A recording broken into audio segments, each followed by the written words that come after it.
promoting dialogue. It's midday in Dakar and 1 p.m. in Abuja. Good afternoon and welcome to Newslink, coming to you live from West Africa Democracy Radio, broadcasting on 94.9 FM and around the world at wadr.org. First, our top stories. Nigerian government deployed troops to southwest Kwara State after Tuesday's deadly attack on two communities. Côte d'Ivoire rejects Niger's accusation of destabilization attempt involving President Ouattara. Gambian government vows to facilitate regularization process of undocumented nationals in Spain. To me, it's not only to reduce vulnerability, but also strengthen trust between the state and the diaspora. And a proposed constitutional amendment to Liberia's anti-graft agency sparks debate about executive influence. Please stay tuned for details of the stories and more. On the news, this is a more edit. Many thanks for joining our broadcast. Newslink begins in Nigeria, where the Kwara state government has described Tuesday's deadly attack by bandits as a genocide. The state governor, Abdurrahman Abdurrazak, spoke late Wednesday, hours after the information emerged that gunmen had killed several people in two farming communities in the state. At least 102 villagers have been confirmed killed, but sources argue that the number could be higher. HNSASH reports that a sophisticated military detachment known as Operation Savannah Shield has been deployed to prevent further attacks. Kwara State was shaken on Wednesday by attacks on two communities the previous day, weeks after gunmen raided another community, killing several people.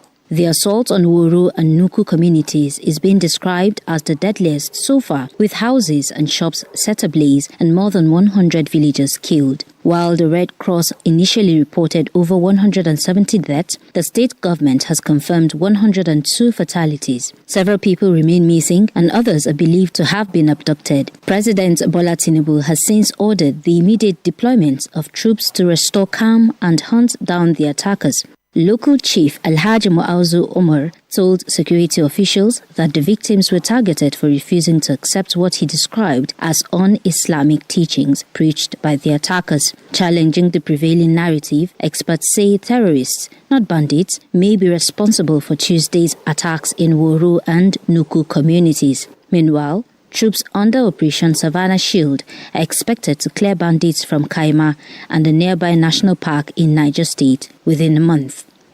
HNSASH filed that report will remain in Nigeria, where a surge in attacks, particularly in areas previously less affected by banditry, is raising fresh security concerns. While international security analysts are advancing new threats assessments that may be unfamiliar to many Nigerians, local observers insist that early warnings about the worsening security situation were largely ignored.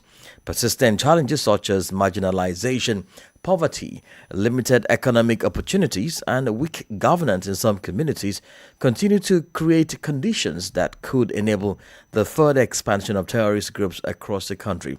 Well, Abdullahi Hassan provides us with this analysis, and he is here with me in the studio. Hello, Abdullahi. Yeah, good afternoon, Imo, and good afternoon to our listeners out there. Indeed. Now, the deadly twin attacks in Kwara State on February 3, blamed on suspected bandits, are the deadliest recorded this year in a region that rarely experiences such violence. Unofficial reports indicate that nearly 200 people were killed. Local sources say the victims were targeted after rejecting recruitment attempts by religious extremists who were previously believed to be bandits. The pattern of attacks suggests a possible spread of extremist influence from the northwest towards part of north-central Nigeria, including areas of Kwara State where ungoverned spaces remain vulnerable. The development raises fresh questions about earlier U.S. claims in December 2025 that Islamic State IS elements were present in Nigeria's northwest, particularly Sokoto State. Indeed. Well, what are the locals saying? I know there have been a lot of conversation about this issue. Exactly, Mo, you're right. Now, analysts say extremist fighters are increasingly blending in with criminal groups operating along the Niger border, complicating efforts to clearly distinguish between bandits and terrorist networks. Now, recent assaults in Niger and Kaduna State, often attributed to bandits, have also renewed debate over whether some victims have been targeted for resisting recruitment by extremist groups. Many Nigerians are now questioning also whether intelligence agencies had earlier indications of these motives and whether the threat had been underestimated. Well, despite the growing concerns, authorities say intensified security cooperation with international partners, including recent military support from the United States, is expected to strengthen ongoing counter-terrorism operations. Indeed, we will await more details from the government. Definitely so. Abdulhassan, thank you so much for those analyses. More stories coming up on West Africa Democracy Radio. Newslink continues. Well, West Africa is experiencing a shift in terrorism and a worsening insecurity. Unlike past instances of external forces infiltrating the region, this new wave of terrorism primarily involves the recruitment of citizens from affected countries. Now, these threats were the main topic of discussion at a regional security seminar held on Wednesday in Dakar, the Senegalese capital. The event was organized by the Timbuktu Institute, African Center for Peace Studies. Augustin Goli has details in this report. The conference was held under the theme, The Evolution of Terrorism in West Africa. What strategies for adaptation? Discussions focused on the growing complexity of security threats and counter-terrorism operations, with calls for better coordination among states to strengthen the fight against terrorism. Speaking at the event, Timbuktu Institute President Dr. Bakar Sam linked the spread of terrorism to weak state authority and the marginalization of certain groups across the region. We have to take into account that you have bad governance and you have also marginalization and frustration, and how terrorist groups are trying to instrumentalize all these factors in order to push boys toward the terrorist group and recruit them. So we need a holistic approach in order to tackle this phenomenon. The Institute also warned the isolating Central Sahel states is a major setback for both ECOWAS and its members in tackling terrorism. I think that there was a major strategic mistake to extract Central Sahel from the rest of West Africa. For example, never Benin will succeed to fight terrorism in northern Benin without collaborating with Niger. Wednesday's conference included the presentation of a book titled West African Terrorism, From Islamist Proselytism to Armed Jihad, authored by Dr. Lassina Njara of the International Academy for Combating Terrorism. The book discusses the trend of terrorism in the region. There are several factors, not just one, but a combination of factors. These factors include both ideology and social fragility. It stems from our ability to identify all our weaknesses, and unfortunately, the fact that jihadism offers states the opportunity to restructure and rebuild themselves. The Regional Security Seminar marked the 10th anniversary of the Timbuktu Institute and brought together researchers, security experts, and policymakers. Augustin Koli filed a report. In Côte d'Ivoire, the government has reacted to accusations from Niger. The Nigerian transitional leader, General Abdurrahman Chiani, recently accused Ivorian President Alassane Ouattara of involvement in the attack on Niamey Airport. The assault, which caused no casualties, was claimed by the Islamic State in the Greater Sahara.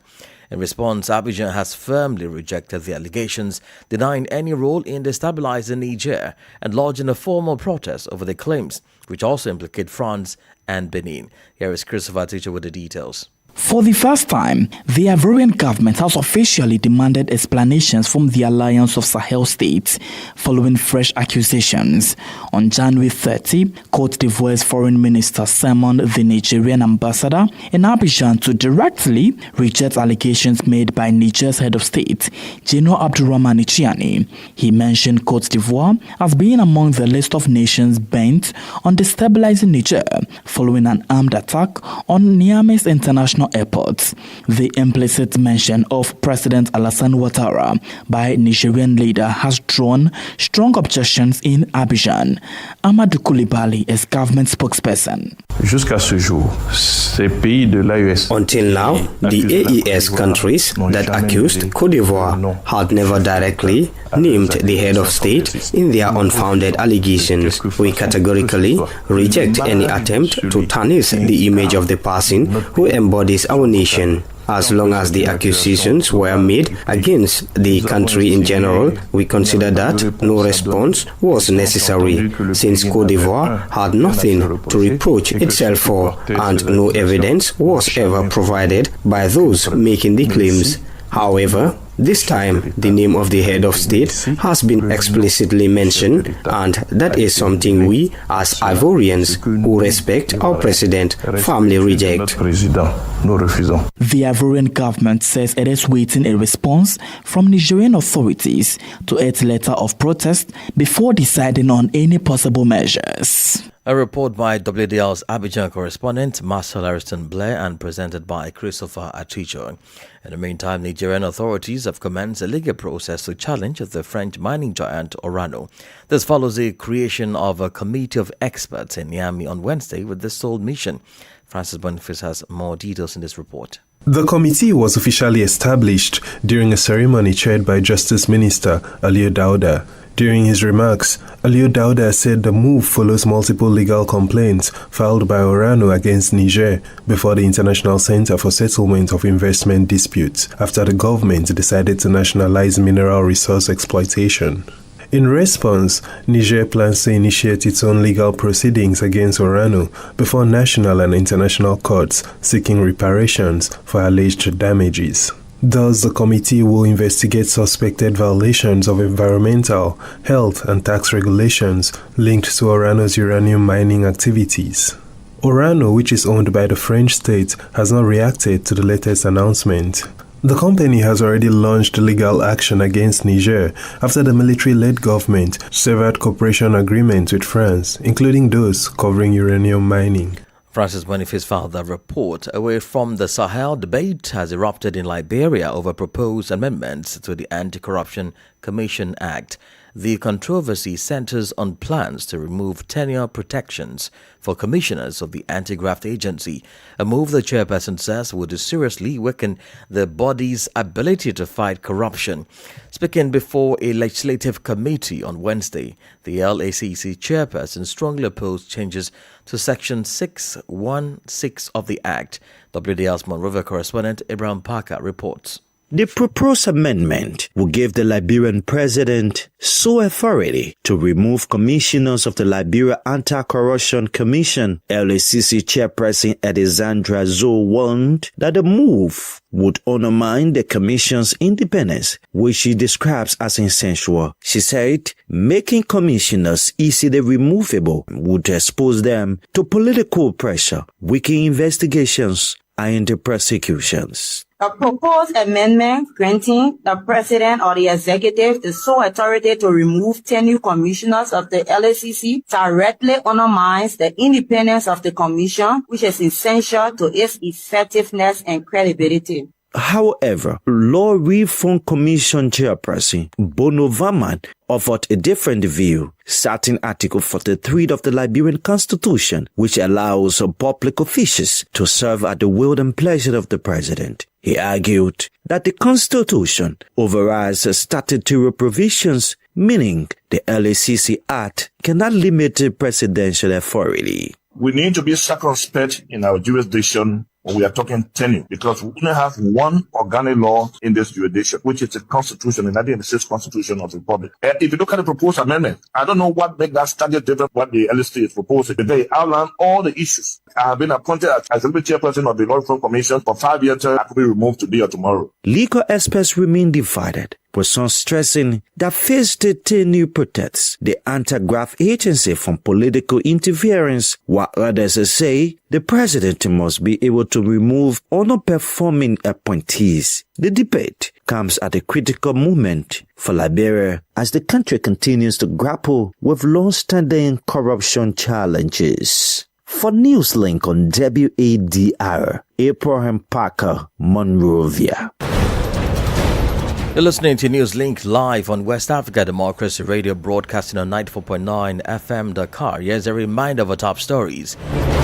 Nigerian government deployed troops to southwest Kwara State after Tuesday's deadly attack on two communities. Cote d'Ivoire rejects Niger's accusation of destabilization attempt involving President Ouattara. Gambian government vows to facilitate regularization process of undocumented nationals in Spain. And still ahead in the news, we do have the press review, a guest interview, and sport news. Please stay with us. West Africa Democracy Radio. It's you speaking. Don't forget you can listen to us live on wadr.org and follow live streaming on YouTube and Facebook. On the immigration front now, the Gambian government has pledged support to its nationals seeking to benefit from Spain's new program, granting legal status to undocumented migrants. The scheme, approved by the Spanish cabinet late last month, offers a pathway to residency for up to 500,000 eligible migrants. Gambian authorities say they will provide the necessary documentation, including passports, to ensure citizens can take full advantage of the opportunity.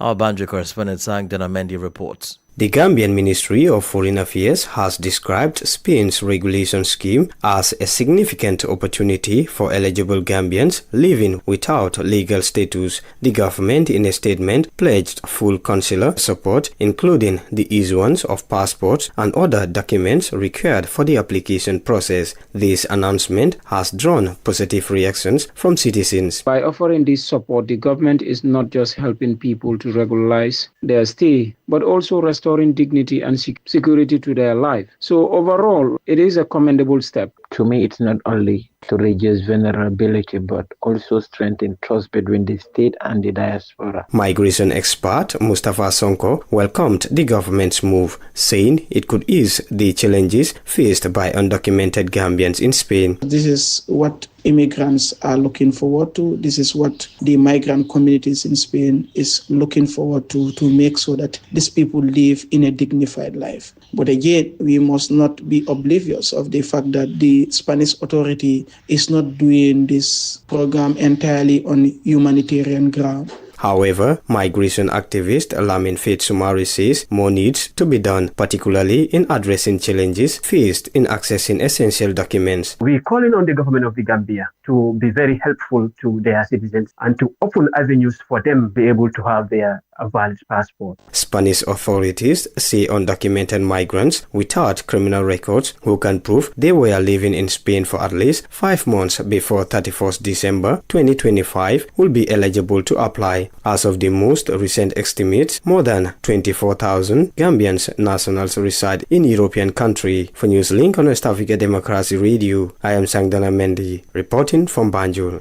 Talking digital ecosystem, Senegal has joined the list of African countries covered by Starlink, the high-speed, low-latency satellite internet service developed by SpaceX. The launch was announced by Elon Musk on X, saying Starlink is now available in Senegal, raising hopes of narrowing the country's digital divide. The rollout comes as gaps persist between urban and rural areas, despite nearly 99% of households having digital equipment. IT experts say Starlink's entry could offer significant opportunities for Senegal's digital sector. However, the announcement drew concern from the Sonatel Workers Union, which questioned the licensing and regulatory framework governing Starlink's operations. Senegal is the 7th country in West Africa and among the 24 countries in Africa to join the satellite internet provider owned by American technocrat Elon Musk. This is the newspaper review. Stay abreast and find out what the top stories are in your country. This is the newspaper review. The newspaper review. We head now to Ghana as we join Nadide Tete in Accra for the press review. Greetings. Welcome to the newspaper review segment. We'll start off with the Daily Graphic newspaper front page. World Government Summit in Dubai. Mahama calls for inclusive global alliances and Africa key to world order. Also here, 800-acre Galamsey site reclaimed in Ashanti region. And Finance Minister inspects first gold at Gold Coast Refinery. The Ghanaian Times newspaper front page, government committed to moving away from import-dependent economic model. That's according to the Vice President. Also here, inflation drops to 3.8% in January. And Galamsey Rehabilitation Initiative gears up. 800-acre land reclaimed at Nyankomase, area set to stimulate growth, Lands Minister says. Daily Guide, front page. AG closes Wontumi facilitating illegal mining case, and Africa Prosperity Dialogue 2026 develop strong finance institutions for regional projects, Veep says. The Chronicle newspaper, mopping up the jungles, criminals open fire, police respond. The Daily Democrat, Ghana begins refining its own gold. Also here, AFCFTA must put women and youth first. Other stories, Ghana Water intensifies fight against losses, and Lands Minister calls for collective action against illegal mining.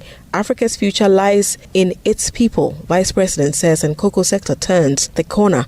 Randy Abe and NDC steady the ship as saboteurs throw dust on the field. The archives. Volta MPs to report lazy contractors to Roads Minister as Regional Minister cautions quality work and adherence to timelines. Also here, Get Fund denies selling foreign scholarships and youth remains at heart of national progress. Let's wrap up with the National Enquirer front page. Gold Board begins refining of ASM gold as Gold Coast refinery operations take off. Also here, Ghana and Korea partnership in focus as VIP courts investors. And that's it for the newspaper review segment. Is back to you in the studio. Many thanks, Nadi Dictator there. Politics, analysis on major news, social matters, and all. This is A Guest. Well, our guest segment focuses on the evolving nature of terrorist threats across the sub-region. In recent years, experts, researchers, and security institutions say insurgent groups are not only expanding geographically but also advancing their tactics and operational methods. Recent attacks are increasingly being carried out with more sophisticated equipment, including drones, rocket-propelled weapons, and advanced communication devices. My colleague Osin Koli at an event in Dakar engaged Dr. Bakari Sam, the Executive Director of Timbuktu Institute. Here is an extract of their conversation. We are in a situation where there is indigenized terrorism because in the past we had some terrorists who came from abroad and invade our countries. Now it's no longer the case. Now terrorists are nationals. The terrorists are our sons. And in this perspective, I propose to our countries to open dialogue and to have discussion with these boys. And even if they're still bad boys, they're still our sons. And in this perspective, I would like to call African countries and mostly West African countries and in the Sahel to adapt our strategies and to give a very important part to dialogue and discussion. What do you think are the factors now that terrorism is also involving citizens themselves in these countries? You know, in our different studies, we summarize saying that if you want to understand better the drivers of radicalization and violent extremism, we have to take into account this phenomenon that you have weak governance, also bad governance, and you have also marginalization and frustration, and how the terrorist group are trying to instrumentalize all these factors in order to push boys toward the terrorist group and recruit them. So we need a holistic approach in order to tackle this phenomenon, and in the meantime, see what would be the kind of cooperation we may have in the region in spite of this polarization between ECOWAS and AOS, and to see that we are facing what I call challenge of collective security we have to manage together. What are the specific strategies that West Africa needs to adopt? We need a mixed approach. We have to manage the security emergencies because there is some worries in our borders and in Mali and Burkina Faso and Niger. And in the meantime, we have to invest a lot on social cohesion and dialogue, and also providing social needs, building schools, hospitals, and integrating those populations living in the borders in order they can feel their belonging to the national community. I think that there was a major strategic mistake to extract Central Sahel from the rest of West Africa. We need to create a kind of synergy between the countries. I may give an example. For example, never Benin will succeed to fight terrorism in northern Benin without collaborating with Niger, in spite of these diplomatic worries, etc., etc. And I think that now we have the regional security architecture, which was disturbed by the creation of AES, but now it's time to see what avenue of collaboration we can have, in spite of the polarization, to prioritize some common action in order to tackle this phenomenon, which need, and I repeat, a holistic approach. Dr. Bakari Sam is the Executive Director of Timbuktu Institute. In sport news, Algerian boxer Iman Khalif says she is willing to undergo a sex eligibility test if it allows her to compete at the 2028 Los Angeles Olympics. The Paris 2024 Olympic gold medalist has faced ongoing scrutiny over her eligibility despite being declared to compete by the International Olympic Committee. Speaking to international media, the 26-year-old said she has nothing to hide and would comply with any requirements set by the IOC. Khalif insists she has always competed in women's boxing and rejects claims questioning her gender. She has also challenged new testing rules introduced by World Boxing, with her appeal currently before the Court of Arbitration for Sport. Meanwhile, International Olympic Committee President Kirsty Coventry has called for stronger action on climate change following a petition signed by more than 21,000 people, including athletes, urging the IOC to end fossil fuel sponsorship of winter sports. The petition comes as Italian energy company Eni is a major sponsor of the Milan Cortina 2026 Winter Olympics. Concerns have been raised that climate change could drastically reduce the number of countries able to host future winter games. And finally, in football, Omar Mamouche starred as Manchester City sealed a place in the Carabao Final Cup, thrashing Newcastle 5-1 on aggregate at the Etihad. Starting in place of Erling Haaland, Mamouche set the tone early with a 6-minute opener before adding a second just before halftime to put the tie beyond reach. City dominated the semi-final and now will face Arsenal in the final at Wembley on March 22. And that's it on this edition of Newslink on West Africa Democracy Radio, broadcasting from Dakar, Senegal. Thank you for listening, and many thanks to Ismaila Kamara and Umudat Nyogo for the technical support. Let's keep the conversation coming on all of our social media platforms, TikTok, X, Instagram, and Facebook at WADR English. Coming up at the bottom of the hour is a repeat broadcast of our flagship environment program, Enviroscope. I am Imo Edet. Good afternoon. And many thanks to you for listening to Newslink via Hot 104.3 FM, Newmi FM 94.0, Hilltop Radio 104.7 FM, and Veritas Radio 102.9 in Banjul, the Gambia. We also appreciate our listeners in Liberia via Alternative Youth Radio 98.9 FM, Lofa County, Radio Kagama 94.5 FM, Niba County, DCN Radio 91.3 FM, Riverside County, Wakat FM Radio, Baga, Liberia, Radio Baf FM 91.3 Sierra Leone in Nigeria, and Love 104.5 FM Abuja. For you listening via Radio Pad 95.1 Damango, Savannah region, and on Royals FM 104.7 Wenchi, Ghana, we say a big thank you. Remember, West Africa Democracy Radio is all about you, your views, and your opinions.